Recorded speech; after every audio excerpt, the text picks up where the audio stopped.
අයිබෝවන් ප්‍රාර්ථනා කරන ඔබ සියලු දෙනාටම සුබ උදෑසනක් වෙන්න කියලා. අලුත් විදියට හිතන්න, අලුත් සංකල්ප ඔස්සේ ඉදිරියට යන්න. ජීවිතේ මොනෑම් අවස්ථාවක හරි අපි හැමෝටම අලුත් ආරම්භයක් අවශ්‍යයි. ඉතින් අද දවසේදී අපි මේ විදියට සූදානම් වෙන්නේ අලුත් ආරම්භයක් ඔස්සේ ඔබේ ගෙවතු වගාවට අපූර්ව සංකල්ප රැසක් හඳුන්වලා දෙන්න. මේ වෙද්දී ශ්‍රී ලංකාව කර්මාන්ත සහ සේවා ආර්ථිකයක් පෙරදරි කරගෙන තිබ්බත් අද ඔබ දන්නවා ඔබම අපි හැමෝම දන්නවා ශ්‍රී ලංකාව කියලා කියන්නේ කෘෂිකාර්මික ආර්ථිකයක් කොඳුනාරටය කරගත්ත බොහොම අපූර්ව රටක්නේ. ඒ නිසා තමයි මොන විශේෂ ක්ෂේත්‍රයක ඉගෙන ගත්තත් ශ්‍රී ලාංකිකයන් විදියට අපි තවමත් පොළොව රසට සුවඳට ඒ ආදරය අපේ හදවත් තුළ ගැහෙන්නේ. ඉතින් අද දවසේදී අපි සූදානම් වෙන්නේ ඒ ආදරයට වටිනාකමක් එකතු කරන්න, ගෙවතු වගාවට උනන්දුවක් දක්වන ඔබ සියලු දෙනා වෙනුවෙන්ම ආදරණීය වැඩසටහනක් සියත ටීවී හරහා ඔබ වෙත තිලින කරන්න. මේ My Garden වැඩසටහන.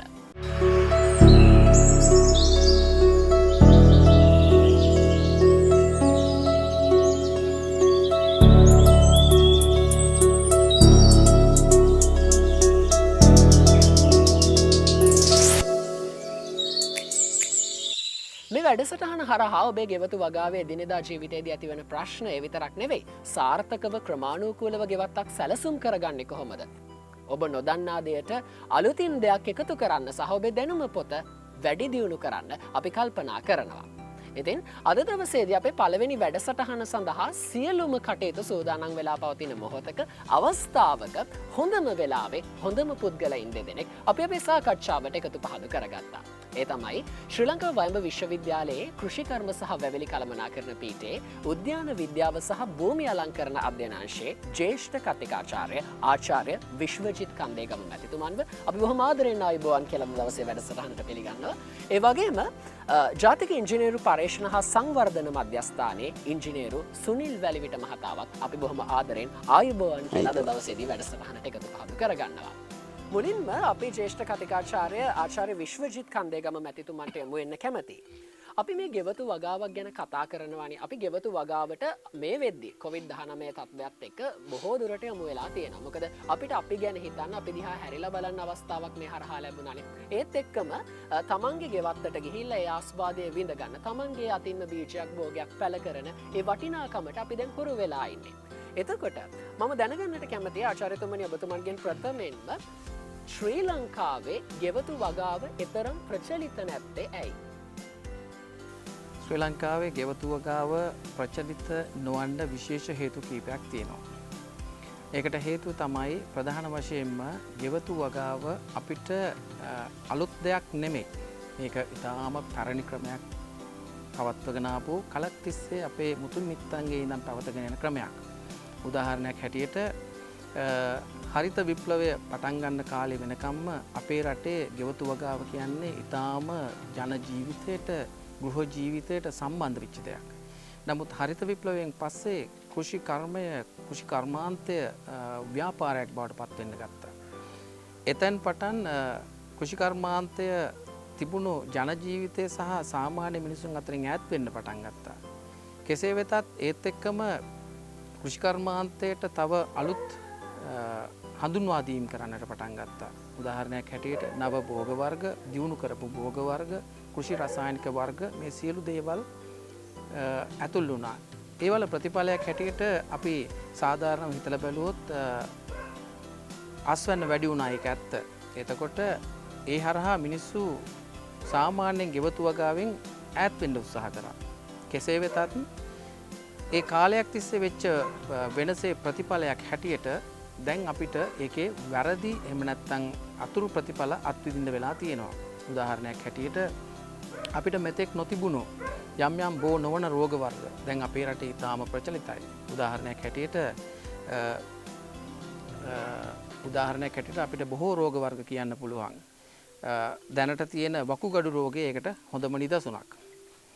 ඒ වගේ ඉස්සර මේ වගේ රෝගවලට නොතිබුණේ අපි ළඟ අපේ ගෙවත්තේ කෑම වර්ග, අපිට අවශ්‍ය කරන එළවලු වර්ග, පළතුරු වර්ග බොහෝමයක් අපි අවටින් අපි සපය ගත්තා. නමුත් ඒවා නැතිකම නිසා අපි හුදෙක් කෘෂිකර්මාන්තය මගින් එහෙම නැත්නම් ව්‍යාපාරයක් මගින් තවත් කෙනෙක් නිෂ්පාදනය කරන දෙයක් අපි පරිහරණය කරන්න පුරුදු වුණා. අවසානයේ කෘෂිකර්මාන්තය ව්‍යාපාරයක් වීමේ ප්‍රතිඵලයක් හැටියට ව්‍යාපාරයක අවසාන අවශ්‍යතාවය එහෙම නැත්නම් බලාපොරොත්තුව තමයි ලාභයක් ලබා ගැනීම. මේ ලාභ ලබා ගැනීමේ අරමුණින් කරන ව්‍යාපාරවලදී වෙච්ච යම් යම් අඩුපාඩු නිසා අපේ භෝග වගාවට සහ අපේ කෘෂිකර්මාන්තයට යම් යම් හානි සිද්ධ වුණා. ඒකෙන් අතුරු ප්‍රතිඵලයක් විදිහට අපිට නිෂ්පාදනය කරන රටේ නිෂ්පාදනය වෙන කෑම වර්ග, එහෙම නැත්නම් රටේ පරිහරණයට ගන්න කෑම වර්ග, භෝග වර්ග, පළතුරු වර්ග, එළවලු වර්ග මේ සියල්ලක්ම අපිට එකතු වුණේ යම් යම් අහිතකර දේවල් සමගින්. දැන් භෝග වගාවට වෙච්ච දේ අපි ගෙවතු වගාවට වෙච්ච දේ අපි කතා කරලා බැලුවොත් මෑත කාලේදී එහෙම නැත්නම් මේ පහුගිය අවුරුදු 10 15 20 ඇතුළත කාලේදී හැම කෙනෙක්ම බලාපොරොත්තු වෙනවා මේ ගෙවතු වගාව කරදරයක් කියලා. ඒක කරන්න බැරි දෙයක් කියලා. ඒ නිසා මේක ප්‍රචලිත භාවයට හානියක් වුණා. ඒ කියන්නේ සංකීර්ණ ජීවිතයට gedara කෘෂිකර්මාන්ත එහෙම නැත්නම් gedara ගෙවතු වගාව කියන එක නොගැලපෙන දෙයක් හැටියට මිනිස්සු හිතන්න උත්සාහ කරා. ඒක නිසා කාලයත් එක්ක මේක ටිකින් ටික සාමාන්‍ය ජන ජීවිතයෙන් මේක ඈත් වුණා. කෙසේ වෙතත් ඊට අමතරව අපි හිතලා බැලුවොත් තවත් හේතු කීපයක් තියෙනවා මේ වගේ කෘෂිකර්මාන්තයේ අපෙන් ඈත් වෙන්න. එයින් වැදගත්ම දේ තමයි සාමාන්‍යයෙන් කෘෂිකර්මාන්තයේ එහෙම නැත්නම් ගෙවතු වගාවේ යෙදෙන කෙනෙක්ට තියෙන විශාලම ප්‍රශ්නය තමයි පරිසරයෙන් ඇති වෙන බලපෑම්. උදාහරණයක් හැටියට කෘමි හානි, ලෙඩ රෝග මේවා පාලනය කරගන්න ක්‍රමයක් නැතුව ගියා. ඒ වගේම ගෙවතු වගාව සඳහා අවශ්‍ය කරන භෝග වර්ග, එහෙම නැත්නම් ඒවට අවශ්‍ය කරන ඇට වර්ග, පැලෑටි වර්ග හොයාගන්න බැරුව ගියා. මේ හේතු සියල්ල නිසා අවසානයේ අපේ රටේ ඉන්න අපේම ගෙවතු වගාව කරන්න පුළුවන් හැකියාව තියෙන උදවිය බොහෝ දෙනෙක් මේකෙන් ඈත් වෙන්න උත්සාහ කරා. මේක තමයි දැන් රටේ තියෙන තත්ත්වය. ඔනිතින් මයිගඩන් වැඩසටහන හරහා ඔබට සපයන ඒ අපවැල තමයි ඔබේ නිවසේ ඔබට හසර ඉඩ පහසුව තියෙන ආකාරයට ඔබේ වගා කටයුත්තක් සමාරම්භනය කරන්න පුළුවන්. වස විසින් තොර පළතුරක්, එළවලුවක්, භෝගයක් ඔබේ කෑම මේසයට අරගන්නට, ඔබේ පරිභෝජනයට අරගන්න ඒ අවසි අත්වැල තමයි අපි මයිගඩන් වැඩසටහනෙන් ඔබ වෙත ලබා දෙන්නේ. ඉතින් මීළඟට මම යොමු වෙන්න කැමති ජාතික ඉංජිනේරු පරීක්ෂණ හා සංවර්ධන මධ්‍යස්ථානයේ ඉංජිනේරුවෙක් විදියට වැඩ කරන සුනිල් වැලිවිට මහත්මයා දිහාවට. සුනිල් වැලිවිට මහත්මයාගෙන් අපි දැනගන්න කැමති ඇත්තටම ජීවවායුව කියන්නේ මොකක්ද? අපි ඉස්සරහින් ඉන්න ප්‍රේක්ෂකයෝ සමහර වෙලාවට දන්න පුළුවන්, නොදන්නවා වෙන්න පුළුවන්. ජීවවායුව පිළිබඳ පුංචි හැඳින්වීමක් අපිට ලබා දෙන්නකෝ. සහ ගෙවත්තේ එකතු වන අපද්‍රව්‍ය ඇසුරෙන් අපි ජීවවායුව නිෂ්පාදනය කරන්නට මොන වගේ ක්‍රියාමාර්ගද අනුගමනය කරන්න ඕනේ කියලා අපිට පුංචි හැඳින්වීමක් ලබා දෙන්න පුළුවන්ද? ඔව්. ඇත්තටම මේ ජීවවායුව කියන්නේ හුඟක් වෙලාවට මේ ජීර්ණය වෙන අපද්‍රව්‍ය වලින් නිපද වෙන වායුවක්. ඒක දැන් සමහර හඳුන්වනවා වගුරු වායුව කියලා. ඒ කියන්නේ වගුරු වලිනුත් අර ජීව වායුව පිට වෙනවා. ඉතින් දැන් අපේ රටේ තියෙන ලොකුම ප්‍රශ්නයක් තමයි මේ කැලි කසල ප්‍රශ්නය. මේක ගොඩනෙක් හිතන් ඉන්නේ කරදරයක් කියලා. ඒ කියන්නේ තමුන්ගේ කුණු ටික බලන්න පුළුවන් නම් ගිහිල්ලා පාරක් අයිනට දාලා මේ තමුන් ගෙදර පිරිසිදුව තියාගන්න. ඇත්තටම ඒක නොදැනුවත්වම කම නිසා කරන දෙයක්. මොකද ඒක කුණු ගත්තොත් එහෙම ඒක අපිට සම්පතක්. ඒක අපි හරියාකාරව ප්‍රයෝජනයට ගන්නවා නම් වාසි ගොඩක් තියෙනවා. පළවෙනි එක තමයි අපිට මේ ජීවවායු ජීරකයකට හදලා මේ ගෙදර එකතු වෙන. ඒ කියන්නේ අප බත් ඉතුරු වෙන ඒවා. පහන්. එතකොට ඔය පළතුරු ලෙලි, කොස් කටු. ඒ වගේ දේවල් දාලා අපිට පුළුවන් ජීවවායුව නිෂ්පාදනය කරගන්න. සාමාන්‍යයෙන් ඒ කුස්සියේ අපද්‍රව්‍ය කිලෝ එකක ප්‍රමාණයෙන් අපිට පුළුවන් ගෑස් ලීටර් 150ක විතර ප්‍රමාණයක් ලබා ගන්න. සාමාන්‍යයෙන් ගෑස් ලීටර් 150ක් කියන්නේ හාල් කිලෝ එකක බත් උයා ගන්න පුළුවන් අවශ්‍ය වෙන ජීවවායු ප්‍රමාණය. ඉතින් අපිට දැන් ගෙදරක එකතු වෙනවා කිලෝ සමහර දාට කිලෝ එකක්, කිලෝ දෙකක් විතර. ඉතින් මේක දාපුවාම අපිට ලීටර් 250ක විතර ගෑස් ප්‍රමාණයක් දවසකට ගන්න පුළුවන්. ඉතින් ඊට අමතරව මේ ජීවවායු ජීරකේ පිට වෙන දියරය, ඒකේ දිරාපත් වුණාට පසුව පිට වෙන දියරය අපිට හොඳ කෘමිනාශකයක් විදිහට පාවිච්චි කරන්නත් පුළුවන්. ඒ වගේම දියර පොහොරක් විදිහට පාවිච්චි කරන්නත් පුළුවන්. ඒ පැත්තෙන් බලනකොට අපිට ගොඩක් වාසි. මොකද කුණු ප්‍රශ්නෙට අපි විසඳුමක් විදිහට පාවිච්චි කරනවා. අනිත් අනිත් විදිහට බැලුවොත් එහෙම අපිට මේ LP ගෑස් මේ පරිභෝජනය අපිට අඩු කරගන්න පුළුවන් ජීව වායුවත් ඒකම පාවිච්චි කරනකොට. එන දියර පොර අපි ගෙවතු වගාවක් කරලා ගෙවතු වගාවේ පොහොරක් විදිහට සහ කෘමි උදුර වෙනකොට අපිට ඒක පුළුවන් තවත් ආකාරයෙන් බැලුවොත් එහෙම කොහොඹෑට තලලා ඒ කොහොඹෑට ඒ ජීව වායු දියරයට දාලා පෙරලා අරගෙන ගස් වලට ස්ප්‍රේ කරපුවාම ගොඩාක් වෙලාවට කොඩ වෙන ඒවා වළක්ව ගන්න ගියාව තියෙනවා. ඉතින් ඊට අමතරව තව තියෙන වාසියක් තමයි අපි මේ පරිසරය ආරක්ෂා කරන්න අපි උදව් වෙනවා එහෙම දෙයක් කරනකොට. මොකද මේ කුණු එළියේ දිරනකොට මීතේන් වායුව නිපද වෙලා මීතේන් වායුව ඉහළට යනවා. එතකොට මේක ඕසෝන ස්තරයට හානි කරනවා. එතකොට අපි නොදැනුවත්වම මේ අපි පරිසරය ආරක්ෂා කරනවා මේ ජීව වායු ජීරකයක් හදාගෙන මේ පාවිච්චි කිරීමෙන්. ඒක ලොකු වාසියක්. ඔබේ නිවසේ තියෙන අපද්‍රව්‍ය අමුද්‍රව්‍යයක් විදියට භාවිතා කරගෙන ඔබට බල ශක්තිය උත්පාදනය කරන්න ඔන්න හොඳ අවස්ථාවක් ජීවවායුව හරහා තියෙනවා. ඉතින් ඔබ ජීවවායු ඒකකයක් ඔබේ ගෙවත්තට පිහිටුවන්න කිසියම් ආකාරයක කැමැත්තක් උනන්දුවක් දක්වනවා නම් අපි සූදානම් සුනිල් වැලිවිට මහත්මයාගේ සම්බන්ධතාවය ඔබ වෙත ලබා දෙන්න. ඔබට ඔහු සමගින් සාකච්ඡා කරලා ඒ පිළිබඳව දැන හඳුනා ගන්න පුළුවන්. ඉතින් ඒ වගේම අපි සූදානම් වෙන්නේ අපි දැන් මේ ගෙවත්තක් ගැන කතා කරනවානේ. අපි මනා ලෙස හැසිරවෙන ගෙවත්තක් පිළිබඳව සංකල්ප ඔබට මේ වැඩසටහන හරහා ලබා දෙනවා. ගෙවත්තක් ස්ථාපනය කිරීමේ ක්‍රියාවලිය සමහර විට ඔබට බොහොම සරල ක්‍රියාවලියක් විදියට පෙනුනත් ඇත්තට මේක සරල ක්‍රියාවලියක්ද? ගෙවත්තක් අපි නිසියාකාරව මොන විදියටද ස්ථාපනය කරගන්න ඕනේ. මේවා අපි දන්න අපේ වැඩසටහන මේ අවස්ථාවේ බලාගෙන ඉන්න ඔබ සැමට තියෙන පොදු ප්‍රශ්න. ඉතින් ඒ නිසා අපි ආචාර්යතුමාගෙන් දැනගන්නට කැමති මොන විදියටද අපි ගෙවත්තක් ස්ථාපනය කරගන්න ඕනේ කියලා. ඔව් අපි ගෙවත්තක් නිර්මාණය කරනකොට බලන්න ඕන විශේෂ කරුණු කීපයක් තියෙනවා. ප්‍රධාන වශයෙන්ම මේ ගෙවත්තක් නිර්මාණය කිරීම කරදරයක් කර ගැනීමෙන් වැළකී යුතුයි. අපි ගොඩක් වෙලාවට ගෙවත්තක් නිර්මාණය කිරීමේදී භාවිතා කරන සරලම ක්‍රමය තමයි අපි කොහේ හරි දකින වත්තක්, එහෙම නැත්නම් කොහේදී හරි දකින පැලෑටියක්, එහෙමත් නැත්නම් කොහේදී හරි හදලා තියෙන දෙයක් දැකලා ඒ වගේ දෙයක් අපේ ගෙදර ගෙනත් හදන්න ඕන කියලා ඇතිවන හැඟීම. අත වශයෙන්ම ඒ හැඟීම යමක් ආරම්භ කිරීම සඳහා සුදුසුයි. නමුත් මේ වැඩේ සාර්ථකව කරගෙන යාමට නම් අපි මීට වඩා ටිකක් වෙනස් විදිහකට හිතන්න ඕන. උදාහරණයක් හැටියට අපි විශේෂයෙන්ම සැලකිලිමත් වෙන්න ඕන අපේ ගෙවත්තේ තියෙන සම්පත් ගැන. අපේ ගෙවත්තේ තියෙන සම්පත් මොනවද වගාවක් කරන්න අවශ්‍ය වෙන්නේ? අපිට අවශ්‍යයි ඉරු එළිය. අපිට අවශ්‍යයි පස්. අපිට අවශ්‍යයි ඉඩකඩ ප්‍රමාණයක්. මෙන්න මේවට ගැලපෙන මේ ඉඩකඩවලට සරිලන අපිට ලැබෙන ආලෝක ප්‍රමාණයට ගැලපෙන විදිය වගාවක් තමයි අපි ආරම්භ කරගන්න ඕන. ඒ විදියට බැලුවහම බොහෝ විට ඒ තියෙන සම්පත් වලට ගැලපෙන ආකාරයට සුදුසු වර්ගයේ භෝගයක් තෝරගන්නේ කොහොමද? මේක තමයි අපිට තියෙන ප්‍රධානම ප්‍රශ්නය. මේක කරන්න හරිම ලේසි. උදාහරණයක් හැටියට අපි ගෙවත්තක් පටන් ගන්නකොට අපි හිතමු කිසිම පැලෑටි ගැන හෝ පැලෑටි වල අවශ්‍යතාවයන් ගැන නොදන්න කෙනෙක් කියලා. එහෙම කෙනෙක් නම් අපිට කරන්න තියෙන්නේ අපි වගාවන් කීපයක් වවලා බලමු. එක වගාවක් වවලා බලමු. ඒක හොඳට නොවැවෙන්න පුළුවන්.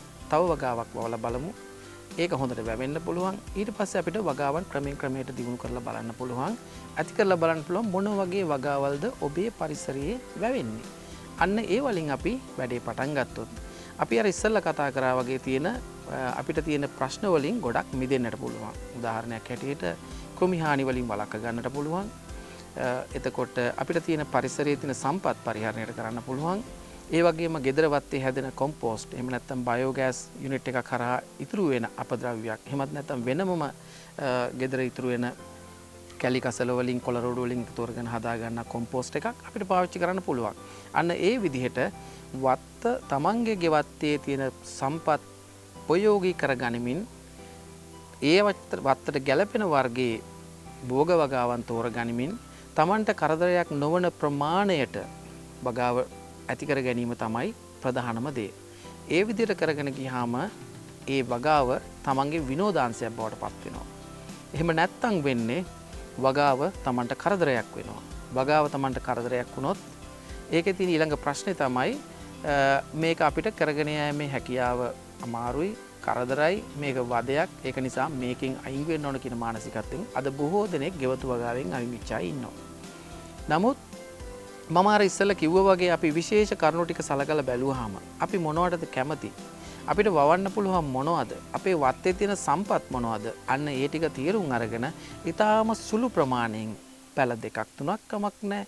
පැල 4ක් 5ක් කමක් නැහැ. ඊටාම සුළු ප්‍රමාණයෙන් වදයක් නොවන සීමාවේ සිට ගෙවතු වගාව ආරම්භ කරගත්තොත් ඒක ඊටාම සාර්ථක වගාවක් බවට පත් කරගන්න පුළුවන්. තව විශේෂ දෙයක් තියෙනවා. ඕනෑම දෙයක් කරගන්න යනකොට අපිට පොඩි පුහුණුවක් අවශ්‍යයි. ගෙවතු වගාව මෙතෙක් කවදාවත් නොකරපු කෙනෙක් ගෙවතු වගාව කරන්න ගියාම පළවෙනි අවස්ථාවේදී ගැටලු ගොඩකට මුහුණ දෙයි. නමුත් ඒක කාලයක් තිස්සේ කරගෙන යනකොට අපිට ඒ සම්බන්ධයෙන් පුහුණුවක් ලැබෙනවා. ඒ සම්බන්ධයෙන් පෙරහුරුවක් ලැබෙනවා. ඒ සම්බන්ධයෙන් දැනුමක් ලැබෙනවා. මෙන්න මේ දැනුම උපයෝගී කරගනිමින් අපිට පුළුවන් මේක දිගින් දිගටම කරගෙන යන්න.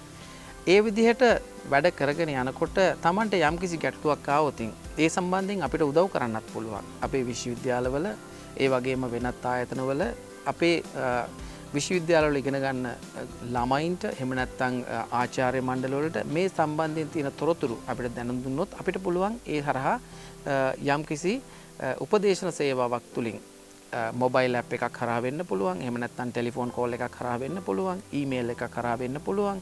ඒ තොරතුරු හුවමාරු කරගෙන ඔබගේ ගෙවත්ත සාර්ථකව කරගෙන යන්න අපිට උදව් කරන්න අවස්ථාවක් දෙන්න පුළුවන්.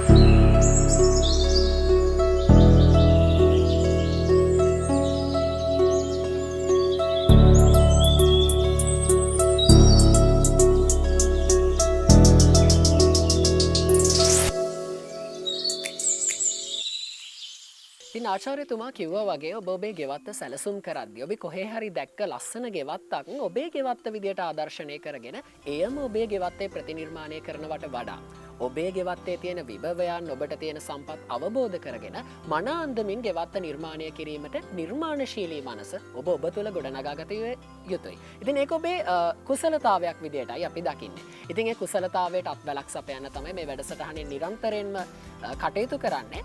ඉතින් ඒ විදියට තමගේ කුසලතාවය වැඩි දියුණු කරගත්ත පුද්ගලයෙක් තමයි සුනිල් වැලිවිට මහත්මයා කියලා කියන්නේ.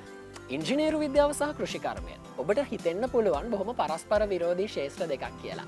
ඒ වුණාට ඉංජිනේරු විද්‍යාවේ විෂය න්‍යායාත්මක දැනුම කෘෂිකර්මයට ආසක්ත කරගෙන ඒ හරහා පර්යේෂණ රැසක් සිදු කරමින් මනා ලෙසින් ගෙවත්තක් සැලසුම් කරගත්ත පුද්ගලයෙක් තමයි සුනිල් මහත්මයා කියන්නේ. ඉතින් අපි කතා කරන දේ ප්‍රායෝගිකව ක්‍රියාත්මක කරපු කෙනෙක් තමයි එතුමා කියන්නේ. ඉතින් අපි දැනගන්න කැමති විනෝදාස්වාදයක් විදියට ඉංජිනේරු විද්‍යාවෙන් පරිබාහිරව ඔබතුමාට මොන වගේ මානසික තෘප්තියක්ද ඔබේ ගෙවත්ත හරහා ලැබෙන්නේ. මම දකින විදියට ඔබ විනෝදාංශයක් විදියට ඒක ක්‍රියාත්මක කරනවා සහ ඔබ එය විඳිනවා.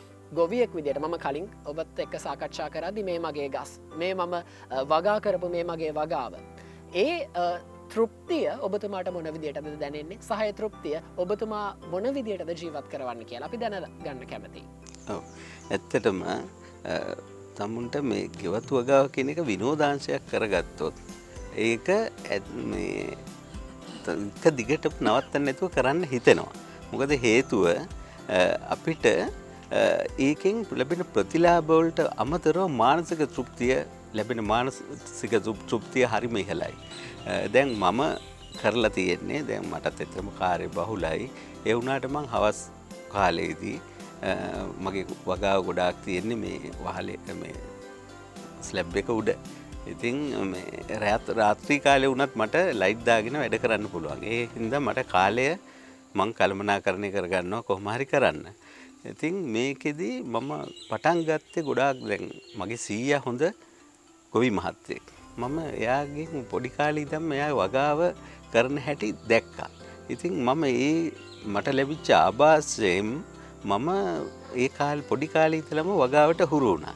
ඉතින් ගහක ලස්සනට භෝගයක් හැදිලා එනකොට ඒ ලැබෙන තෘප්තිය මානසික තෘප්තිය ඇත්තටම මේ මිල කරන්න බැරි දෙයක්.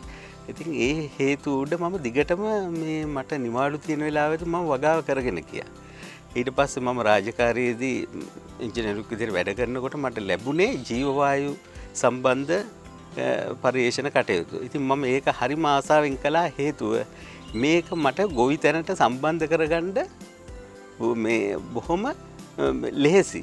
මොකද මේ ජීවවායුවට අමතරව ජීවවායු ලබා ගන්නකොට එන දියරය හොඳ දියර පොහොරක්. ඒ වගේම කෘමිනාශකයක්. ඉතින් මම මේ ශාස්ත්‍රය මගේ රාජකාරියේ මම සම්බන්ධ කරගත්ත මගේ විනෝදාංශයක.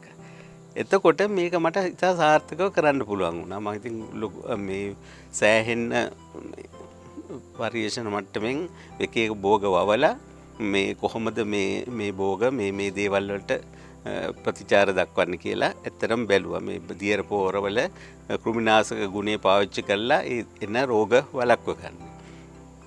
ඇත්තටම ඒක ගොඩක් සාර්ථකයි. අපිට හිතුවොත් එහෙම අපි මේ කරන දේ ඒ කියන්නේ මේ වගාව ඉතා සාර්ථකව කරගන්න පුළුවන් මේ විදිහේ ජීවවායු ජීරකයක් එක්ක අපේ වගාව කරගෙන යනවා. ඉතින් ඒකෙදී ලැබෙන සතුට බොහොම ඉහළයි. අනිත් එක මම ඊට අමතරව මුලදී දැනගත්තා මේ වගාවට වතුරත් අවශ්‍ය වෙනවා මේ සෑහෙන ප්‍රමාණයක්. ඉතින් අපිට ලිං වලින් වතුර ගන්නකොට මේ වතුර ප්‍රමාණය සමහර වෙලාවට පායන කාලෙදී වගාවට මදි. ඒ නිසා මම කළේ අර අපේ වත්ත නිර්මාණය කළා වැසි ජලය කළමනාකරණය කරගන්නත් එක්ක. ඉතින් ඒ හේතුවට දැන් මට කිසිම පායන කාලයකදී කිසිම ගැටලුවක් නැතුව වගාව දිගටම කරගන්න පුළුවන් හැකියාව ලැබිලා තියෙනවා. එවගේම වැලිවිට මහත්මයාගෙන් අපි දැනගන්නට කැමති අපිට කසල චක්‍රීකරණය කිරීම සමාජ මෙහෙවරක් වෙන්නේ කොහොමද? මේ කසල චක්‍රීකරණයට අපිට යෝජනාවන් කරන්න පුළුවන්ද?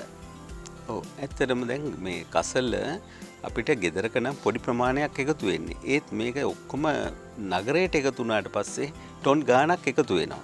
එතකොට මේකේ මේ ප්‍රතිචක්‍රීකරණ ක්‍රියාවලියේදී ලොකු වියදමක් දරන්න වෙනවා. දැන් සාමාන්‍යයෙන් අපි ගත්තොත් එහෙම ටොන් 100ක ප්‍රමාණයක් කසල අපි ප්‍රතිචක්‍රීකරණය කළොත් අපිට විදුලි නිෂ්පාදනය කරනවා නම් මෙගවොට් එකක ප්‍රමාණයක් නිෂ්පාදනය කරන්න පුළුවන්කම තියෙනවා. ඉතින් ඒ විදිහට බලපුවාම මේ කසල ඇත්තටම අපිට සම්පතක් විදිහට පාවිච්චි කරන්න පුළුවන්. උදාහරණයක් වශයෙන් දැන් අපි ගත්තොත් කොළඹ දිස්ත්‍රික්කයේ දෛනික කසල එකතුව ටොන් 8419ක් විතර වෙනවා. දැනට ගණන් බලලා තියෙන විදිහට සාමාන්‍යයෙන් කුණු ටොන් එකක්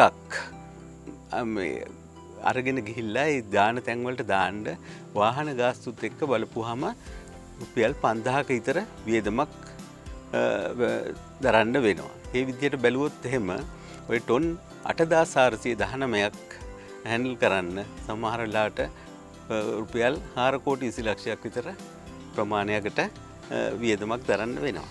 ඉතින් ඒ හින්දා අපිට මේ පුළුවන් නම් මේ කසල ගෙදරදීම ප්‍රතිචක්‍රීකරණය කරලා මේ කසල මහා පරිමාණයෙන් එකතු වෙන එක වළක්වන්න ඒ කරන්න පුළුවන් ලොකු සමාජ මෙහෙවරක්. මොකද අපිට වාසි ලැබෙනවත් එක්කම ඒ සමාජ මෙහෙවරත් අපිට කරන්න පුළුවන්. අනිත් එක ওই වැසි ජලය කළමනාකරණය කිරීම තුළින් අපිට බොහෝ වාසි ගන්න පුළුවන්. පහුගිය අවුරුද්දක කාල පුරාවටම වැසි ජලය අපේ වත්තට එකතු වෙච්ච ප්‍රමාණය අපි ගණනය කළා. ඒ ප්‍රමාණය බැලුවොත් එහෙම මිලිමීටර් 1620ක වැසි ජල ප්‍රමාණයක් වැටිලා තියෙනවා ගිය ජූනි 1 වෙනිදා ඉඳන් 2020 ජූනි 1 වෙනිදා වෙනකොට. එතකොට අපි ගණනය කරලා බලපුවාම අපේ වත්තේ ප්‍රමාණයත් එක්ක වත්තට ලැබිලා තියෙන වැසි ජල ප්‍රමාණය ලීටර් 11,90,109ක්. ඉතින් ගෙදර පාවිච්චි කරලා තියෙනවා අපි වතුර ලීටර් 3,28,000ක් ඒ අවුරුද්ද කාල පරිච්ඡේදයේ පුරා. ඒ කියන්නේ අර වැසි ජලයෙන් 27ක ප්‍රමාණයක්. එතකොට ඉතුරු ප්‍රමාණය මේ පොළවට ලැබිලා තියෙනවා. එතකොට ඒක සාමාන්‍යයෙන් අනිත් අහල කිට්ටුව තියෙන ලිං වලටත් ඒ ජලය ලැබිලා ඒක ලොකු වාසියක් වෙලා තියෙනවා. ඉතින් අපි හුඟක් වෙලාවට වැසි ජලය ගැන හිතන්නේ ඔහේ යන්න අරිනවා. හැබැයි මේක ලොකු සම්පතක් කරගන්න පුළුවන් මේ නියගයෙන් අපිට පීඩා විඳින එක ගොඩාක් වළක්ව ගන්න පුළුවන් හැමෝම මේ වැසි ජල කළමනාකරණය හරියට කරනවා. ඉතින් ඔබට උනන්දුවක් උත්සාහයක් තියෙනවා නම් ඔබ ගෙවතු වගාව කෘෂිකර්මාන්තය ඔබේ විනෝදාංශය කරගන්නවා නම් සැබවින්ම ඔබට ඒ තුළ ජීවිතය සෙවිය හැකි සහ ඔබේ තෘප්තිය ඔබට ළඟා කරගත හැකි. ඉතින් අපි තව සුළු මොහොතකින් සූදානම් වෙනවා. එතුමා මොන විදියටද ජල සංරක්ෂණ කටයුත්ත කරන්නේ සහ ජීව වායු නිෂ්පාදනාගාරය කොම්පෝස්ට් පොහොර නිෂ්පාදනය කරන හැටි මේ හැම දෙයක් පිළිබඳව බොහොම විස්තරාත්මකව ඒ තැන්වලට ගිහිල්ලා කතා කරන්න. ඉතින් අපි විශ්වාස කරනවා ඔබ අපිත් එක්ක රැඳී සිටී කියලා. ඒ වගේම අපි දැනගන්න කැමති අපි මේ ගෙවතු වගාවක් නිර්මාණය කිරීම පිළිබඳව ඔබ මුලින්ම දැනුවත් කරනවානේ. මේ නිර්මාණය කිරීමේ ක්‍රියාවලිය අපි කොයිතරම් දුරට කතිකා කරත් වැඩක් නැහැ. මේක ප්‍රායෝගිකව ක්‍රියාත්මක කරන්නේ නැත්නම් ප්‍රායෝගික ක්‍රියාත්මක වීම තුළ තමයි මේ ගෙවතු වගාවේ සාර්ථකත්වය තීරණය වෙන්නේ. අද දවසේදී ඔබේ නිවහණයෙන් ආරම්භ කරන ගෙවතු වගාව හෙට දවසේදී අපිට තව නිවාස 10කට ගෙනියන්න පුළුවන් නම් එතනින් වර්ධනය වෙලා අපිට මේක මුළු රටම වැළඳගත් සංකල්පයක් බවට පත් කරගන්න පුළුවන් නම් එතනයි ගෙවතු වගා සංග්‍රාමයක ගෙවතු වගාවේ වටිනාකම තියෙන්නේ. සහ මයි ගාඩන් අපේ එකම බලාපොරොත්තුවත් එයයි. ඉතින් සමාජගත කිරීමේ ක්‍රියාවලයක් විදියට ගෙවතු වගාව අපි මොන විදියටද සමාජයට ලබා දෙන්න ඕනේ. මේ පිළිබඳව අපි අහලා දැනගන්න කැමති අපේ ආචාර්යතුමාගෙන්. අපි මේ ක්‍රියාවලිය සමාජගත කරන්නේ කොහොමද? ගෙවතු වගාව සමාජගත කරන්න අපි ඉස්සෙල්ලම බලන්න ඕන මේ ගෙවතු වගාවක් සමාජගත කරන්න බැරි වුණේ ඇයි කියලා අපි ඉස්සෙල්ලා ඒක සාකච්ඡා කරා. දැන් ගෙවතු වගාවක් සමාජගත කිරීමේදී වැදගත්ම දේ තමයි මේ පණිවිඩය යන්න ඕන කවුරු ළඟටද? මේ පණිවිඩේ අවබෝධ කරගන්න ඕන කවුද? මේ සම්බන්ධයෙන් වැඩ කරන්න ඕන කවුද කියන එක තේරුම් ගන්නද? ඒකෙදි ඕනෑම දෙයක් සමාජගත කිරීමේදී අපි වැඩි සැලකිල්ලක් දෙන්නේ අපේ දුව දරුවන්ට, ළමයින්ට. ඒ හරහා ළමයි මේ දැනුම ලබාගත් තරමටම ඒක සමාජගත කිරීමේ හැකියාව වැඩි. ඒක දීර්ඝ කාලයක් සමාජයේ පවතින්න පුළුවන්. ඒක නිසා මේ වැඩසටහන ගෙවතු වගාව සමාජගත කිරීමේ වැඩසටහනට මම යෝජනා කරන්න කැමති අපේ පාසල් දරුදරියන් මේ වැඩසටහන සම්බන්ධ කරන්න. කොහොමද පාසල් දරුදරියන් මේකට සම්බන්ධ කරන්නේ? විශේෂයෙන්ම අපිට ලංකාවේ තියෙන ඕනම පාසලක පුරුවන් ආදර්ශ ගෙවතු වගාවක් ආරම්භ කරන්න. අපි පුංචි කාලෙත් ඒ වැඩේ කරා. අපේ පාසල්වල ගෙවතු වගාවල් තිබුණා ඒ කාලේ. දැන් පාසල්වලත් ගොඩක් තැන්වල ගෙවතු වගාව තියෙනවා. හැබැයි ඒක සීමා වෙලා තියෙනවා විෂය නිර්දේශයට. උදාහරණයක් හැටියට කෘෂිකර්මය ඉගෙන ගන්න ළමයින්ට පමණක් ගෙවතු වගාව සීමා වෙලා. නමුත් මම යෝජනා කරන්න කැමති ගෙවතු වගාව කියන එක අපේ රටේ අවශ්‍යතාවයක්. ඒ නිසා ගෙවතු වගාවක් නිර්මාණය කිරීම රටේ ඉන්න ඕනෑම දරුවෙක් දැනගත යුතු කටයුත්තක්. ඊට අමතරව අපිට විශ්වවිද්‍යාලවල ගෙවතු වගා ආදර්ශයක් පවත්වාගෙන යන්න පුළුවන්. ඒ හරහා විශ්වවිද්‍යාලවලින් ළමයින්ටත් ඒ සම්බන්ධයෙන් දැනුම ලබා ගන්න පුළුවන්. ඒ වගේම අත්දැකීම් ලබා ගන්න පුළුවන්. ඒ විතරක් නෙවෙයි. ගුරු විද්‍යාල සහ වෙනත් කාර්මික විද්‍යාල එහෙම නැත්නම් තාක්ෂණික විද්‍යාලවලත් ගෙවතු වගා ආදර්ශයක් පවත්වාගෙන යාමින් මේ වැඩ කටයුතු කරන්නේ කොහොමද? මේකේ තියෙන වාසි මොනවද? මේකේ තියෙන වැඩ කරගෙන යනකොට අපිට එන ගැටලු මොනවද? මේකේ තියෙන සීමාකාරී සාධක මොනවද කියලා හොඳ අවබෝධයක් ඇතුව වැඩ කරගෙන යන්න පුළුවන්. උදාහරණයක් හැටියට ගෙවතු වගාව පිළිබඳ අත්දැකීමක් පාසලේ ඉන්න දරුවෝ ලබා ගන්නකොට ඒත් එක්කම ගුරු විද්‍යාලයේ ඉන්න ගුරුවරුත් ලබා ගත්තොත් මේ දෙගොල්ලෝ හම්බෙන එක්තරා අවස්ථාවකදී පාසලේ එතකොට දෙන්නටම තියෙනවා දෙගොල්ලන්ටම තියෙනවා විශේෂ දැනුමක්. මෙන්න මේ දැනුම පාවිච්චි කරලා නව දේවල් හොයාගන්න අපිට ඉස්සරහට යන්න පුළුවන්. දැන් ගෙවතු වගාව කිව්වහම එහෙම නැත්නම් වගාවක් එහෙම නැත්නම් කෘෂිකර්මය කිව්වහම අපිට සමහර කෙනෙක්ට අමිහිරි අත්දැකීමක් ඔලුවට එන්න පුළුවන්. එහෙම නැත්නම් කටුක මතකයක් ඔලුවට එන්න පුළුවන්. නමුත් කෘෂිකර්මාන්තය කියන්නේ දැන් එහෙම දෙයක් නෙවෙයි.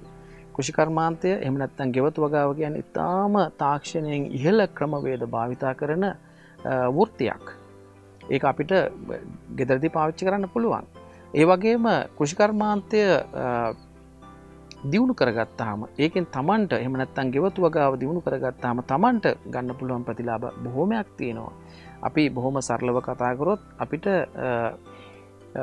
වසවිස නැති එහෙම නැත්නම් අපි බලාපොරොත්තු වෙන නොවන දේවල් තියෙන කෑම වෙනුවට අපි දන්න අපි හදාගත්ත අපිම කැමති කෑමක් අපේ ගෙදර උයා ගන්න පුළුවන් එකම ක්‍රමය තමයි ගෙවතු වගාව කියලා කියන්නේ. වෙන කිසිම වගා ක්‍රමයකින් ඒක කරගන්න බෑ. ඒක එක. එතකොට සමාජගත කිරීමේදී මෙන්න මේ තොරතුරු හරි වැදගත්.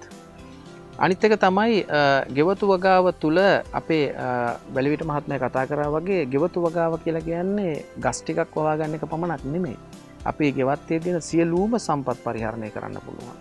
ගෙවත්තේ තියෙන මුළුතැන්ගෙන් ඉවතලන දේවල්, ගෙවත්තේ තියෙන කොළරොඩු, දිරණ ಜಾති සියල්ල එකතු කරලා අපිට පුළුවන් කොම්පෝස්ට් හදාගන්න. ඒ කොම්පෝස්ට් එක කොම්පෝස්ට් පාවිච්චි කරන්න පුළුවන් ගෙවතු වගාවට අවශ්‍ය කරන පස් හැටියට. එතකොට ඒක ඉතාම පෝෂ්‍ය ගුණයෙන් වැඩි පසක් අපි ළඟ තියෙනවා ගෙවතු වගාවට පාවිච්චි කරන්න පුළුවන්. මෙන්න මේ විදිහේ චක්‍රාකාරව පාවිච්චි කරාම ඊට අමතරව අපේ වැලිවිට මහත්මයා කතා කරා වගේ බයෝගෑස් වලින් අපිට හදාගන්න පුළුවන් කෘෂිකර්මාන්තය එහෙම නැත්නම් ගෙවතු වගාවට අවශ්‍ය කරන පොහොර වර්ග, දියර පොහොර වර්ග, ඒ වගේම කෘමිනාශක වර්ග. මෙන්න මේ සියල්ල පාවිච්චි කරලා අපිට හොඳ චක්‍රීකරණයක්, ශක්ති චක්‍රීකරණයක් තම නිවස තුළම ගෙවත්ත තුළම කරගෙන මේ වැඩේ ඉස්සරහට කරගෙන යන්න පුළුවන්. හොඳයි ආචාර්යතුමනි. ඉතින් අද දවසේදී ඔබේ දුවට පුතාට හුරු කරන්න ගෙවතු වගාවත් එක්ක අත්වැල් බැඳ ගන්න. අද දවසේදී ඔබ ඔවුන්ගේ මනස තුළ රෝපණය කරන බීජය හෙට දවසේදී සරුවස්වැන්නක් විදියට ඔබට ඔබේම ගෙවත්තෙන් නෙලා ගන්නට හැකියාවක් ලැබේවි. ඒ වගේමයි ඔබේම බිම් කඩක ඔබේම දෑතින් හිටුවන බීජයක් හිරු එළිය දැකලා අවසානයේදී අඟලින් අඟල උස වෙලා ඔබටම සරු පළදාවක් විදියට ඔබේම කෑම මේසයට එද්දී ඒ දැනෙන ස්වයං තෘප්තිය සහ මානසික සතුට මම හිතන්නේ මේ ලෝකයේ අනිකුත් කිසිදු සතුටකට ආස්වාදයකට සම කළ හැකි කියලා. ඉතින් ඔබත් ඒ සතුටේ ආස්වාදයේ කොටස්කරුවෙක් වෙන්න ගෙවතු වගාවත් එක්ක කෘෂි කර්මාන්තයත් එක්ක ඔබේ සබැඳියාවක් ඇති කරගන්න. ඒක ඔබේ දෛනික ජීවිතයේ එදිනෙදා කටයුතු වල ජීවනාලීය කොටසක් බවට පත් කරගත්තොත් ඔබට විනෝදාංශයක් බවට පත්වනු නොඅනුමානයි. ඉතින් අද දවසේ අපි තවත් බොහෝමයක් කරුණු කාරණා කතා කරන්න සූදානම් වෙලා ඉන්නවා. අපි මේ තැන්වලට ගිහිල්ලා අදාළ විදියට කතා කරමු. ඒ මාතෘකා පිළිබඳව, ඒ කරුණු කාරණා පිළිබඳව ඉතින් රැඳී සිටින්න කියලා ආරාධනා කරනවා මයි ගාඩන් සමගින්.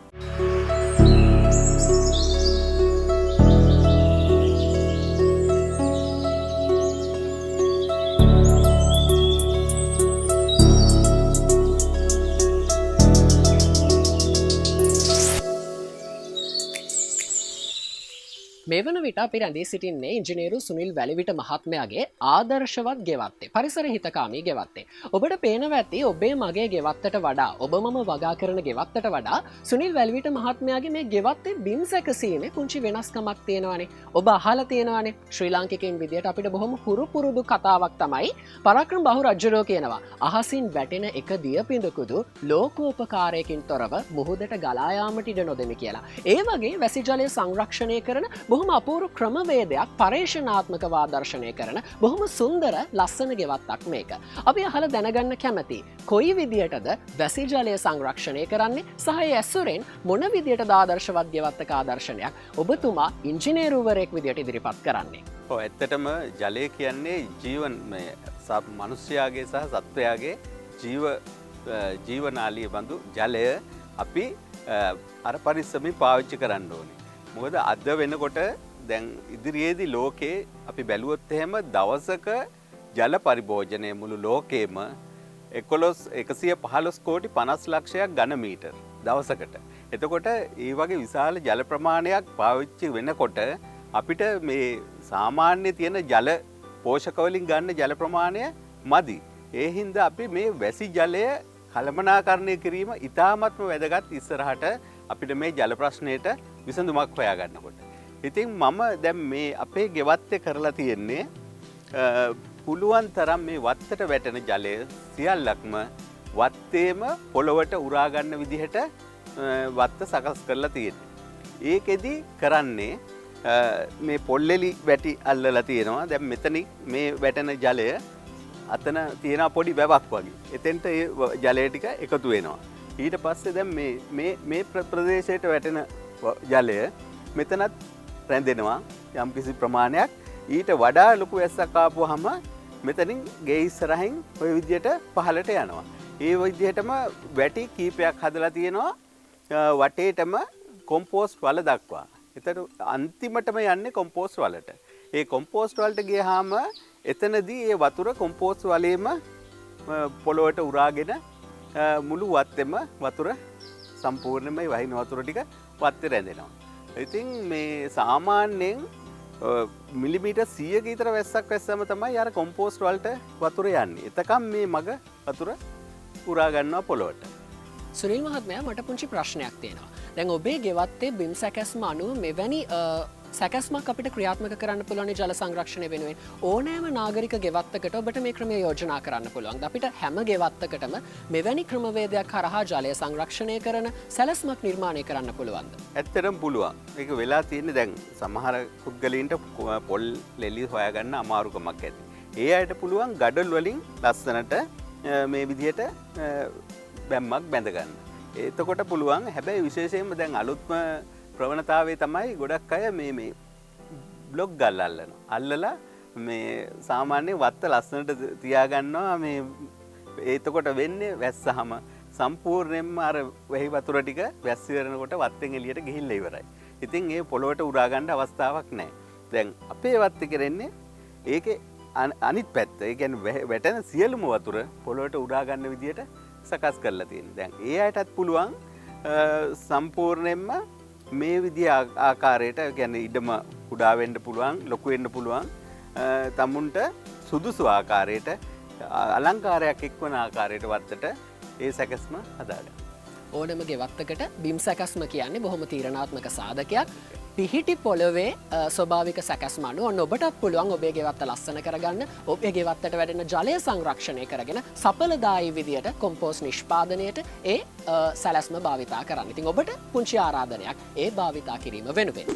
සුනිල් මහත්මයා ඔබ ඉංජිනේරුවරයෙක් විදියට යෝජනා කරනවනේ. මෙතනින් ඔබ සකස් කරලා තියෙන මේ බිම් සැකැස්මෙන් එකතු වෙන ජලය අවසානයේදී ගලාගෙන ගිහිල්ලා කොම්පෝස්ට් වලට එකතු වෙනවා. කොම්පෝස්ට් නිෂ්පාදනය ගැන අපි කතා කරමුකෝ. මොන විදියටද කොම්පෝස්ට් නිෂ්පාදනය වෙන්නේ? ඇත්තටම කොම්පෝස්ට් නිෂ්පාදනයේ ක්‍රම කීපයක් තියෙනවා. දැන් අපිට පුළුවන් වලක් කපලා ඒකට කොළ රොඩු ටික දාලා කොම්පෝස්ට් හදන්න. එහෙම නැත්නම් ඉංග්‍රීසියෙන් කියන විඩ්‍රෝ කොම්පෝස්ටිං කියලා. එහෙම ක්‍රමවේදකුත් තියෙනවා. සාමාන්‍යයෙන් අර කොම්පෝස්ට් බින්නයකට දාලත් කරන්න පුළුවන්. ඒක අපි තීරණය කරන්නේ වත්තේ වැටෙන කොළ ප්‍රමාණය අනුව. පොඩි ප්‍රමාණයක් නම් අපිට ලොකු දෙයකට යන්න ඕනේ නැහැ. අර කොම්පෝස්ට් බින්නයකට දාලා මාස 3කින් කොම්පෝස්ට් ගන්න පුළුවන්. එහෙම නැත්නම් අපේ වත්තක් වගේ ටිකක් වැඩිපුර කොළ වැටෙන තැනකදී අපි ලොකු වලක් කපලා ඒ විශේෂත්වය තමයි අපේ අර බාත්රූම් එකෙන් යන වතුර කුස්සියෙන් යන අර පාවිච්චි කරපු ජලයම ඒ කොම්පෝස්ට් වලට යවලා තියෙන්නේ.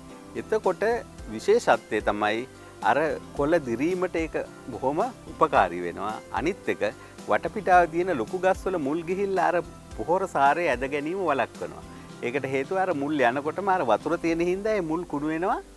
මුල්ලට පෝර ගන්න බෑ. ඒ මාස 6ක් ගියාට පස්සේ අපිට හොඳ පෝර ප්‍රමාණයක් ගන්න පුළුවන්. නිවසෙන් පිටවන අපද්‍රව්‍ය අමුද්‍රව්‍යයක් විදියට භාවිතා කළා. නැවතත් ඒ අමුද්‍රව්‍ය සඵලදායී විදියට, පරිසර හිතකාමී විදියට, පරිසරය තුලම සංරක්ෂණය වන විදියට බොහොම අපූර්ව ආදර්ශනයක් මේ ගෙවත්තෙන් සැපෙනවා. ඉතින් මේ කොම්පෝස්ට් නිෂ්පාදනය ගැන තමයි අපි අහලා දැනගත්තේ. කොම්පෝස්ට් නිෂ්පාදනය වගේම මේ පුංචි අපූර්ව විසිතුරු ගෙවත්තේ තවත් සුවිශේෂී අංගයක් තියෙනවා. ඒ තමයි ජීවවායු නිෂ්පාදනය කරන විශේෂ ඒකකයක් මේ නිවසේ පිහිටලා තිබෙනවා. අපි එතුමාගෙන් අහලා දැනගන්න කැමතියි.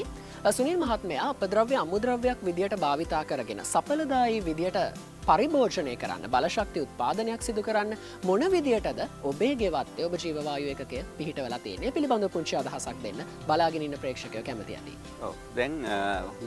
දැන් අපේ රටේ තියෙන ලොකුම ප්‍රශ්නයක් තමයි මේ ගෙවල් වල එකතු වෙන කුස්සියේ අපද්‍රව්‍ය. විශේෂයෙන්ම මේ දැන් මේ අපද්‍රව්‍ය හුඟ දෙනෙක් කරන්නේ මේ ගිහින් පාරට අතාරිනවා. ඉතින් ඒකෙන් අපේ පරිසරය අවලස්සන වෙන විතරක් නෙමෙයි අර මදුරුව බෝ වෙනවා. ලොකු පාරිසරික ප්‍රශ්න ගොඩකට අපිට මුහුණ පාන්න වෙනවා. ඉතින් මේක ඇත්තටම එළියට දාන්න ඕන දෙයක් නෙමෙයි. මේක සම්පතක්. දැන් ඒක අපි ඔප්පු කරලා පෙන්නලා තියෙනවා ගෙදර. අපේ පරිේශන වලින් අපි හොයාගෙන තියෙනවා සාමාන්‍යයෙන් කුස්සියෙන් ඉවතලන, ඒ කියන්නේ ඉතුරු වෙන බත්, පාන්, එතකොට කෙසෙල් එලි, ඒ වගේ දේවල් වලින් විශේෂම කොස් කටු ඒවත් කපලා දාන්න පුළුවන්. ඒ වැයින් කිලෝ එකකින් ගෑස් ලීටර් 150ක් ගන්න පුළුවන්. ගෑස් ලීටර් 150ක් කියන්නේ හාල් කිලෝ එක බත්තු වෙන ගෑස් ප්‍රමාණය. ඉතින් මේ ගෑස් ප්‍රමාණය දැන් අපිට පාවිච්චි කරනකොට දැන් අපේ LP ගෑස් පාවිච්චි කරන ප්‍රමාණය අඩු කරගන්න පුළුවන්. අපිට 100%ක්ම මේකෙන් අවශ්‍ය ගෑස් ප්‍රමාණය ගන්න බෑ. නමුත් අතන කුණු ප්‍රශ්නෙට විසඳුමක් දෙන ගමන් අපි ගෑසුත් ලබා ගන්නවා. ඒක ජීර්ණය වෙලා එළියට එන දියරය හොඳ පොහොර. ඒක දියර පොහොරක් විදිහට අපිට ගස් වලට පාවිච්චි කරන්නත් පුළුවන්. තවත් ඒක ගස් වලට ස්ප්‍රේ කරනකොට කෘමිනාශකයක් විදිහට ක්‍රියාත්මක වෙනවා. එතකොට ඒ කෘමි වදුරත් වළක්ව ගන්න පුළුවන්, පොහොරක් ගන්නත් පුළුවන්. අර ඉස්සෙල්ලා කොම්පෝස්ට් එකෙන් කොම්පෝස්ට් ගන්න පුළුවන්. ඒ කියන්නේ ගෙවත්ත ඇතුළෙම අවශ්‍ය පොහොර ටික හැමදේම අපිට නිෂ්පාදනය කරගන්න පුළුවන්. ඉතින් ඔබට හොඳ සංකල්පයක් සුදත් මහත්මයා ලබා දෙනවා. ඉතින් ඔබටත් පුළුවන් නම් ඔබේ ගෙවත්තට මේ ආදර්ශනය අරගෙන එන්න. ඔහු ඉංජිනේරුවරයෙක් විතරක් නෙවෙයි. ඔහු දක්ෂ ගොවියෙක්. ඔහුගේ ගෙවත්තේ අපිට ඇවිදිද්දි දකින්න හැකියාවක් ලැබෙනවා. බොහොම අපූර්ව සිසිලස ලබා දෙන පළතුරු ගස්, විවිධාකාර වගාවන් අපි තව ටිකකින් ඔබ ඒ පිළිබඳව දැනුවත් කරන්න සූදානම්. ඉතින් ඔබටත් ආරාධනා කරනවා ඔබේ ගෙවත්තටත් මේ ඉංජිනේරුවරයා ඉදිරිපත් කරන දක්ෂ ආකෘතිය, සරල ආකෘතියක් ඔබට අපි හැම දෙනාටම අපේ ගෙවත්තට ආදර්ශනය කරගන්න පුළුවන් ආකෘතියක් ආරාධනා කරනවා ඔබටත් මේ ආකෘතිය යොදා ගන්න කියලා ඔබේ ගෙවත්ත වෙනුවෙන්. ඉතින් අපි බලමු තව ඉස්සරහට අපිට කතා කරන්න බොහොමයක් දේවල් තියෙනවා. රැඳී ඉන්න කියලා ආරාධනා කරනවා.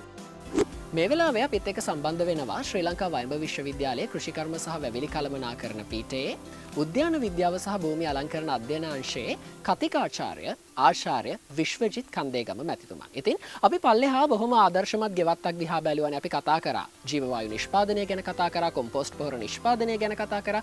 ඒ නිෂ්පාදනය කරන කොම්පෝස්ට් පොහොර මෙන්න මේ වගාවට තමයි එතුමා යොදා ගන්න. ඉතින් අද දවසේ අපි පරිසර හිතකාමී ගෙවත්තක් ගැන කතා කරද්දී අපි කොයි කාටත් තියෙන ප්‍රශ්නයක් තමයි ඉඩකඩ භාවිතය කියලා කියන්නේ. මොකද අපි නාගරික ප්‍රදේශවල නගරබද පරිසරය තුළ බොහොම සීමිත ඉඩකඩක් තියෙන. පර්චස් කිහිපයක ඉඩකඩක් තියෙන්නේ. එවැනි ඉඩකඩක පවා ඉඩකඩ කළමනාකරණය කරගෙන තිරසාර ගෙවත්තක්, පරිසර හිතකාමී ගෙවත්තක් අපි මොන විදියටද ක්‍රියාවට නංවන්නේ ඕනේ කියලා අපි සර්ගෙන් අහලා දැනගන්න කැමතියි. මොන විදියටද සර් මේ ගෙවත්ත ක්‍රියාවට නංවලා තියෙන්නේ? අපි මොන විදියටද ඉඩකඩ කළමනාකරණය කරගන්න ඕනේ? පරිසර හිතකාමී ගෙවත්තක් ඇති කර ගැනීමේදී සැලකිය යුතු විශේෂ කාරණය තමයි Tamanට තියෙන ඉඩකඩ ප්‍රමාණය. අපි පරිසර හිතකාමී ගෙවත්තක් ඇති කර ගැනීමේදී කරන විශේෂ වැරද්දත් ඒක. අපි පරිසරයට අපේ ඉඩ තියෙන ප්‍රමාණයට නොගැලපෙන විදිහේ වගාවක් ඇති කරගන්න උත්සාහ කරන එක තමයි එතනදී අපි වරද්ද ගන්න තැන. නමුත් මේ අවස්ථාවේදී මම පෙන්වන්න හදන්නේ පරිසර හිතකාමී ගෙවත්තක් ඇති කර ගැනීමේදී ඉඩකඩ හසුරුව ගන්න විදිය. උදාහරණයක් හැටියට තමන්ගේ ගේ වටේට හෝ තමන්ගේ ඉහළ මහලයක් තියෙනවා නම් ඉහළ මහලේ හෝ එහෙම නැත්නම් මේ වෙනකොට සම්පූර්ණ වැඩ ඉවර නොකරපු ගෙදරක් තියෙනවා නම් ස්ලැබ් එක උඩ හෝ ගෙවත්තක් පවත්වා ගන්න පුළුවන්. මේ මගේ පිටිපසින් දැනට ඔබට පේන්න තියෙන්නේ අන්න ඒ වගේ වගාවක්. මෙහිදී අපි ඊටාම සැලකිලිමත් වෙන්න ඕන තමන්ට සුදුසු භෝග වර්ග තෝර ගැනීමට. උදාහරණයක් හැටියට අපි කොහේ හරි තැනකදී ගිහිල්ලා ගෙවත්තක් දැකපු විදිහටම අපිට ගෙවත්තක් හදාගන්න ඕන කියලා කිව්වොත් ඒකේ පොඩි වැරද්දක් තියෙනවා. හේතුව තමයි ඒ දැකපු පරිසරය සහ ඔබගේ පරිසරය වෙනස්. අන්න ඒ වගේ අවස්ථාවලදී අපිට කරන්න පුළුවන් උපක්‍රමයක් තියෙනවා. අපිට පුළුවන් විනෝදෙට විවේක තියෙන වෙලාවට අපිට සුදුසු විදිහේ භෝග කීපයක් බවලා බලන්න. හැබැයි සමහර විට පළවෙනි භෝග 1 2 3 වරදින්න පුළුවන්. නමුත් තවදුරටත් මේ විදිහට භෝග කීපයක් වවාගෙන යනකොට අපිට තේරෙනවා මේ පරිසරයට ගැළපෙන්නේ මොන වගේ භෝගද කියන එක. අන්න එතනින් ඔබතුමාලට පටන් ගන්න පුළුවන් වගාව. ඒක තමයි ගෙවතු වගාවේ ආරම්භය වෙන්න ඕනේ. ඒ ආරම්භක අවස්ථාවේ පටන් ගත්තාම අපිට ගෙවතු වගාවේ තියෙන ඉඩ කළමනාකරණය කර ගැනීම ඉතාම වැදගත්. මම ඉස්සෙල්ලා කිව්වා වගේ අපිට පුළුවන් දැන් ගොඩක් කෘෂිකර්ම තාක්ෂණික ක්‍රම තියෙනවා. උදාහරණයක් හැටියට අපිට පුළුවන් ගෙදර වටේට වවන්න. එහෙම නැත්නම් පොඩි පොඩි පෝච්චි වල වවන්න. එහෙමත් නැත්නම් වහලේ උඩ වවන්න පුළුවන්. එහෙමත් නැත්නම් තව අලුත් ක්‍රම ඇවිල්ලා තියෙනවා vertical agriculture කියලා. එහෙමත් නැත්නම් අපිට තියෙනවා micro agriculture කියලා. මෙන්න මේ ක්‍රම භාවිතා කරලා අපිට පුළුවන් තමන්ගේ ගෙවත්ත තිරසාර විදිහට සෑහෙන කාලයක් තමන්ට ප්‍රයෝජනවත් වෙන විදිහට වගා කටයුතු කරගන්න. ඉතින් අපිට පේනවා මේ පරිසරයේ මනාවට ඉඩකඩ කළමනාකරණය කරගෙන විවිධාකාරයේ භෝග වගා කරලා තියෙන ආකාරය. ඔබට පසුබිමින් පේනවා ඇති විවිධ වර්ගයේ භෝග වගා කරලා තියෙනවා. ඉතින් සර් කිව්වා වගේ පළවෙනි කාරණාව තමයි අපි දැනගන්න ඕනේ මොන විදිහේ භෝගද අපි වගා කළ යුත්තේ සහ ඒ වගා කරන ක්‍රමවේදය, තාක්ෂණ වේදය අද වෙදී ඕනෑ තරම් නවීන කෘෂිකාර්මික ක්‍රමවේද ඔබ හමුවට එනවා. ඒ ක්‍රමවේද භාවිතා කරලා ඔබේ ඉඩකඩ කළමනාකරණය කරගෙන ඔබේ ගෙවත්ත සැලසුම් කිරීම ඔබේ නිර්මාණශීලී කර්තව්‍යයේ කොටසක්. ඉතින් පරිසර හිතකාමී ගෙවත්තක් ගැන කතා කරද්දී ඔබට මට ගෙවතු තියෙනවා. හැබැයි ඔබ නිකමට හරි හිතලා බැලුවද ඔබේ ගෙවත්ත පරිසර හිතකාමීද කියලා. ඉතින් ගෙවතු අතර පරිසර හිතකාමී ගෙවත්තක් ගැන කතා කරද්දී පරිසර හිතකාමී ගෙවත්තක තියෙන වැදගත්කම ගැන අපි ඒ සඳහා පළපුරුදු සුදුසුම පුද්ගලයාගෙන් අහලා දැනගමු. සර්, මොකක්ද ඇත්තටම පරිසර හිතකාමී ගෙවත්තක තියෙන වැදගත්කම අනෙකුත් ගෙවත්තකට සාපේක්ෂව? හරි, අපි පරිසර හිතකාමී කියන එකේ අදහස් කරලා තියෙන්නේ ප්‍රධාන වශයෙන්ම සාමාන්‍ය පරිසරයේ තියෙන පරිසරයේ පවතින ස්වභාවික ද්‍රව්‍ය භාවිතා කරලා අපි කෘෂි කර්මාන්තය සඳහා හෝ ගෙවත්තක් සඳහා අවශ්‍ය කරන අමුද්‍රව්‍ය ලබා ගැනීම. ඒක වෙනත් විදිහකට කිව්වොත් කෘතිමව නිර්මාණය කරන ලද හෝ එහෙම නැත්නම් කෘතිමව පරිසරයට ඇතුල් කරන රසායනික ද්‍රව්‍ය නැතුව වගාවක් ඇති කර ගැනීම තමයි පරිසර හිතකාමී ගෙවත්තක තියෙන විශේෂ ලක්ෂණය. මෙහිදී අපි කරන්න ඕන වැදගත් දෙයක් තමයි අපේ ගෙවත්තේ තියෙන සම්පත් මොනවද කියලා අඳුර ගන්න එක. දැනට අපිට තියෙන ප්‍රශ්නේ තමයි ගොඩක් වෙලාවට ගෙවත්තක් නිර්මාණය කරගන්න ගියාම අපිට අවශ්‍ය කරන අමුද්‍රව්‍ය නැහැ. උදාහරණයක් හැටියට පොහොර වර්ග හොයාගන්න බෑ. වතුර කළමනාකරණය කරගන්න බෑ. ඉඩ හොයාගන්න බෑ. ඒකට අවශ්‍ය කරන පැලෑටි වර්ග එහෙම නැත්නම් ඒකට අවශ්‍ය කරන බීජ වර්ග හොයාගන්න නැහැ. මෙන්න මේවා තමයි තියෙන ප්‍රශ්න. මේ ප්‍රශ්න හැම එකක්ම සූක්ෂම විදිහට විසඳ ගන්න පුළුවන් දේවල්. උදාහරණයක් හැටියට අපේ ගෙවත්තේ තියෙන අමුද්‍රව්‍ය එහෙම නැත්නම් මුළු තැන්ගෙන් එළියට දාන දිරවන සියලුම ද්‍රව්‍යයක් අපිට කාබනික පොහොරක් විදිහට හදා ගන්න පුළුවන්. ඊට අමතරව ඒ කාබනික පොහොර හදා ගන්න පෙර ඒ දේවල්ම භාවිතා කරමින් අපිට පුළුවන් ජීව වායු හදා ගන්න. ඒ දේවල්ම භාවිතා කරමින් අපිට පුළුවන් දියර පොහොර වර්ග, දියර කුමිනාශක වර්ග හදා ගන්න පුළුවන්. මෙන්න මේ දේවල් හදා ගැනීමට අවශ්‍ය කරන තාක්ෂණික දැනුම දැන් ලබා ගන්න පුළුවන්.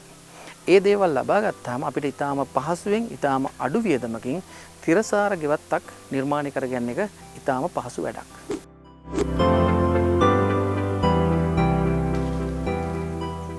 අද දවසේ මයි ගාඩන් හරහා පරිසර හිතකාමී තිරසාර ගෙවත්තක තියෙන ලක්ෂණ අපි කතා කරා. මොන විදියටද ඔබේ නිවසේ තියෙන ඉඩහසර මනා ලෙස කළමනාකරණය කරගෙන ජීවවායු ඒකකයක්, කොම්පෝස්ට් නිෂ්පාදන ඒකකයක්, එතනින් එහාට ගිහිල්ලා ඒවා තිරසාරව භාවිතා කරන්න පුළුවන් මේ වගේ සුන්දර වගාවක්.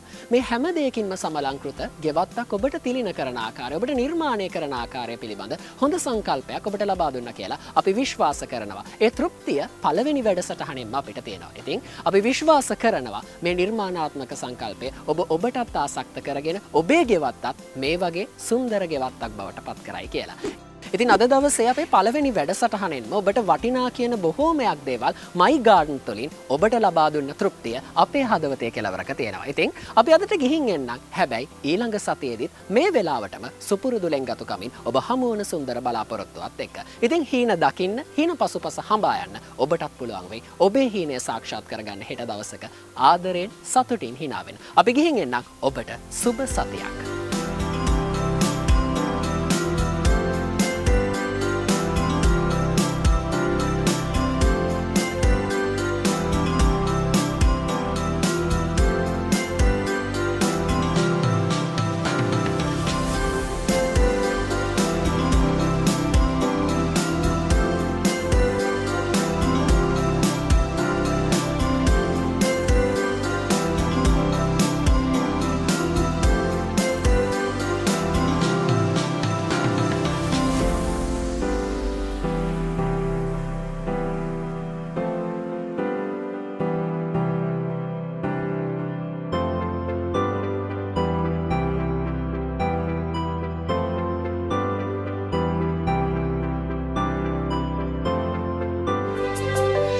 Siete TV.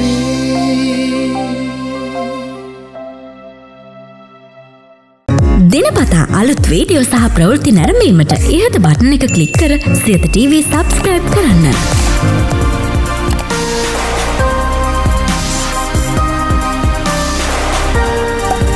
අලුත් වීඩියෝ ගැන මුලින්ම දැනගන්න මෙම සීනුව ක්ලික් කරන්න.